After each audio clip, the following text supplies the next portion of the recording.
Até o presente momento, nós traçamos algumas informações relevantes acerca da competência. Num primeiro momento, ela é sempre definida por lei, tanto que não é possível que o órgão julgador, senão por nova lei, venha a dispor de sua competência. A ausência de aptidão para o julgamento de um determinado processo é chamada de incompetência, sendo que o próprio órgão julgador tem a competência para julgar a sua competência.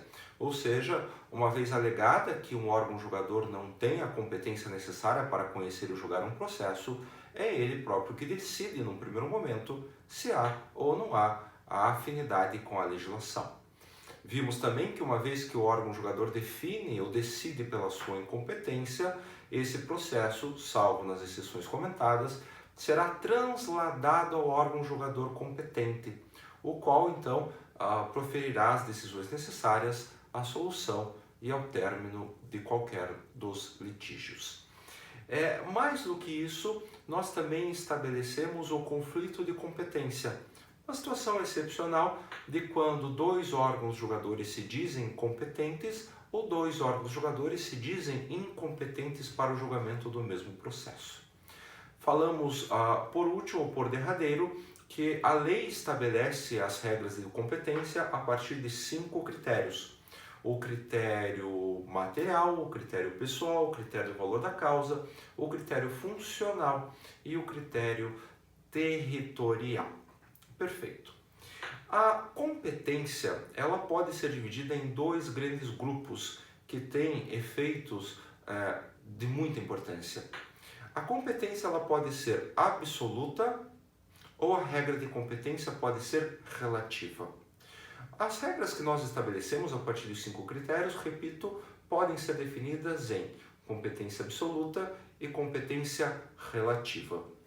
Já digo de antemão, quando a lei estabelece regras de competência com base na matéria, com base na pessoa, com base na função, estar-se-á diante de competência absoluta. Quando a lei estabelece regras de competência a partir do território ou do valor da causa, estar-se-á diante de regra de competência relativa. Apesar que no que diz respeito ao valor da causa, eu farei mais comentários ao final. Qual que é a diferença entre um e outro? Competência absoluta é mais importante.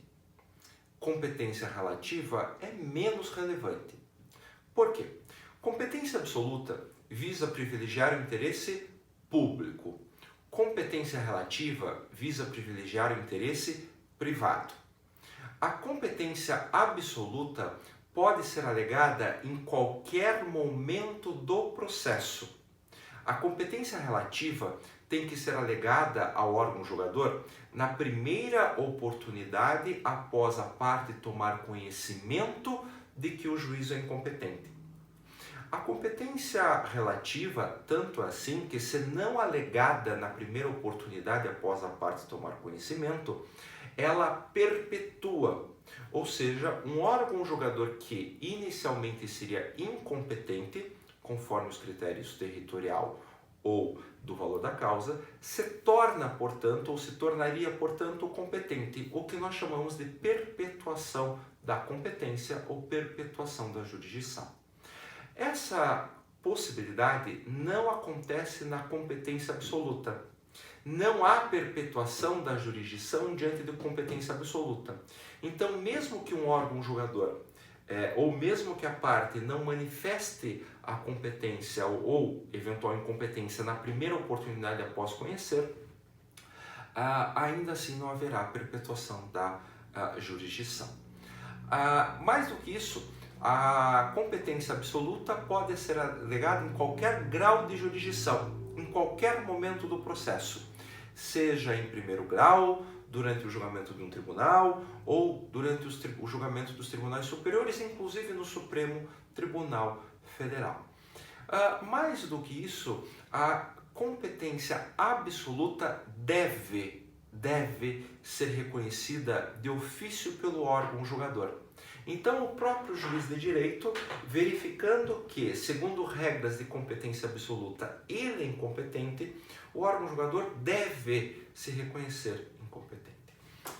Já no que diz respeito às regras de incompetência ou de competência relativa, o órgão julgador não deve se autodeclarar incompetente, visto que depende de provocação da parte. Última diferença, veja como são diferenças importantes. A incompetência relativa, embora seja argumentada na primeira oportunidade que a parte tem para se manifestar, ela tem que ser arguída até o trânsito em julgado do processo, sob pena de preclusão. Então, a partir do primeiro momento que a parte conhece da incompetência, deve alegá-la, sob pena de não poder fazer mais, e a data limite para tanto é o trânsito em julgado do processo. Já no que diz respeito à incompetência absoluta, de regra absoluta, ela pode ser arguída em qualquer momento do processo e inclusive após o trânsito em julgado da decisão judicial, é possível que a incompetência absoluta ela seja arguída por meio de ação rescisória, no prazo de 2 anos a partir do trânsito em julgado. Então nós traçamos aqui uma diferença básica, efeitos básicos entre regras de competência absoluta e regras de competência relativa, na medida em que a absoluta é mais relevante para o ordenamento jurídico. Repetindo agora para você fixar, são regras que estabelecem competência absoluta quando fixadas em face da pessoa, da matéria ou a regra funcional. São regras de competência absoluta quando utilizados os critérios territorial ou valor da causa. Diz a Constituição Federal que quando tem a participação da União Federal num processo, deve esta causa ser julgada necessariamente pela Justiça Federal. Digamos que por um lapso, este processo, ainda que com a participação da União Federal, está tramitando perante a Justiça Comum, sendo que haveria possibilidade de julgamento pela Justiça Federal. Esse órgão julgador da Justiça Comum, da Justiça Estadual, ele é incompetente. Trata-se de algo que é matéria de interesse público, pode ser arguído pelas partes a qualquer momento, não acontece perpetuação da jurisdição e pode ser arguído inclusive após o trânsito julgado em ação rescisória.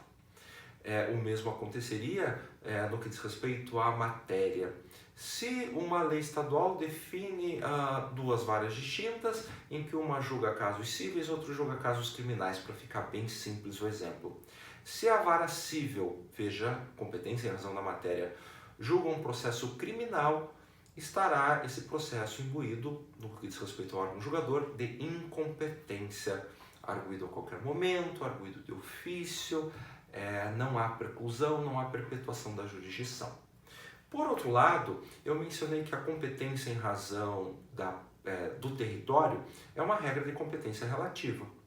Lembre como eu comentei que, segundo o Código de Processo Civil, ordinariamente um processo deve ser ajuizado no domicílio do réu. Então, se o autor mora em Curitiba ou o réu mora em São Paulo, esse processo de natureza regulado pelo Código de Processo Civil será conhecido em São Paulo. Porém, mesmo sabendo disso, o autor ajuiza a ação em Curitiba. Então, o juízo de Curitiba será incompetente, mas é incompetência relativa. No entanto, como se trata de regra relativa, o próprio juiz de direito ele não pode se declarar incompetente. O réu em São Paulo será citado e na primeira oportunidade que ele tiver para se manifestar no processo, ele deve então suscitar a incompetência do juízo de Curitiba, dizendo então que ele é incompetente. O juiz reconhece a sua incompetência e remete o processo para ter continuidade em São Paulo. Porém, caso não haja a manifestação do réu, mesmo diante da incompetência, acontecerá a perpetuação da jurisdição. Ele não poderá arguir este defeito posteriormente, o juiz de Curitiba se tornará, portanto, competente, embora inicialmente incompetente, e todas essas regras que nós comentamos anteriormente. É curioso também que há mais uma diferença. A competência relativa, como no caso do território, me veio à cabeça a questão do território, ela pode ser modificada por vontade das partes, o que não acontece com competência absoluta. Diz o Código de Processo Civil que se existirem litígios regulados pelo CPC, serão ajuizados, a competência será do foro do domicílio do réu, ordinariamente. Porém, podem as partes ter uma discussão contratual, um mora em Curitiba, outro mora em São Paulo, e as partes estabelecerem neste contrato que eventuais litígios oriundos desse contrato serão dirimidos perante uma das varas cíveis do Rio de Janeiro, por exemplo. É possível, sim. Regras de competência relativa podem ser alteradas por vontade das partes, o que nunca acontece na competência absoluta. Ok? Para finalizar este vídeo, eu gostaria de fazer um comentário sobre a competência fixada em razão do valor da causa. Diz parte da doutrina, principalmente a que nós trabalhamos, que a competência em face do valor da causa é uma regra de competência relativa. Ou seja, a parte ela pode escolher se sim ou não ela, por exemplo, direciona um processo ao juizado especial. Quando nós tomamos, por exemplo, o juizado especial, não é uma regra obrigatória. No entanto, quando você para pensar as regras de competência em razão do valor da causa, é possível falar, inclusive, que é a natureza híbrida. Por que híbrida? Veja só. Quando você tem um processo cujo valor da causa é de R$10.000, se a parte quiser, ela pode ajuizar o processo perante o juizado especial civil. Se a parte não quiser, ela pode ir para o juízo comum da justiça comum. Não há qualquer problema. Então existe essa alternativa que é nítida ao juizado especial, ou é nítido à competência relativa. Porém, ao contrário, se a parte tem uma causa cujo valor é de R$1 milhão, e mesmo sendo de R$1 milhão, ingressa com esse processo, inicia esse processo no juizado especial. Nessa hipótese, o juiz de direito, de ofício, sem a necessidade de provocação das partes, ele se declarará incompetente, na medida em que é o teto dos 40 salários mínimos no caso. E o juiz se autodeclarar incompetente é uma característica das regras absolutas e não das relativas, em que o juiz somente declara sua incompetência em face da provocação da parte. Então, eu particularmente, quando considero e analiso a regra da competência em face do valor da causa, eu posso dizer que ela pode ter natureza híbrida, como no caso dos juizados especiais. Tá certo? Mais considerações poderíamos fazer oportunamente, mas essa distinção entre competência absoluta e relativa é essencial para o nosso raciocínio. Até o próximo vídeo. Tchau, tchau.